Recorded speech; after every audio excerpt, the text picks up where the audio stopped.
Fraternal greetings, my brothers. This is Pat Thompson, your Grand Chaplain, coming to you on Good Friday afternoon, having just finished an online service at my home church, not the church that I serve, but my home church with the current pastor, the Reverend Meg Wilson.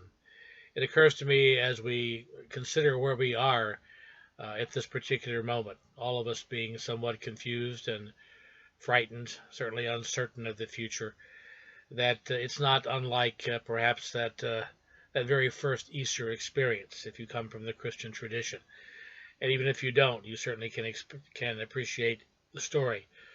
Those first disciples following the death of Jesus were disoriented, confused, disappointed, certainly frightened, unsure of what the future would bring, and they were in hiding, much like what we are now with this so-called social distancing. I'm told that the probably better term is physical distancing because we're still social. Nonetheless, we recognize that what we're experiencing now is akin to grief. And I think, my brothers, that we need to have patience with each other and with ourselves, to give ourselves permission to be a little confused, maybe not quite on our game. Maybe you've experienced that in the last couple of weeks.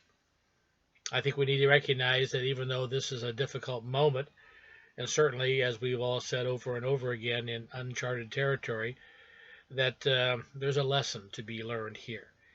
And I think, as I have learned in my time on this earth, that we have to trust the Supreme Architect that where we are now, even if where we are now is not especially comfortable, that nonetheless is where we need to be. I remember years ago when I was a young man, I don't remember what was going on at that particular moment, but I confided in my father. My father was not a particularly philosophical or religious, spiritual man, but he was a good man and a wise man. And I remember him saying to me very quietly, "Well, son, it's not always going to be like this." And I thought then and now what wise counsel that is, that where we are now is not going to last forever. And even though we may be going through a kind of a wilderness experience, to coin that language from the Hebrew Scriptures, the Israelites certainly experienced that when they were wandering for 40 years in the desert, according to the Exodus story. Not at all sure that the man, Moses, who was leading them, was the man to do the job, but he was God's man nonetheless. And the same thing happened, in a manner of speaking, when they were in the Babylonian captivity for more than 50 years.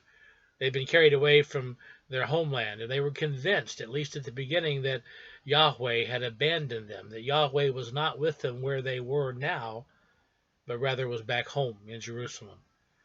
And they came to a realization after a time that in fact they had been wrong about that God was with them wherever they are and whatever circumstances they're in. My brothers, what binds us together is our affinity for one another and our fraternal order.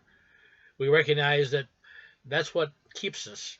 It gives us an identity. And we know that even though we mourn over the fact that we can't see and touch each other and shake each other's hands and maybe even hug each other, that this is a condition that will not persist forever. And we know that because of our love, our affection for one another, that we will get through this together.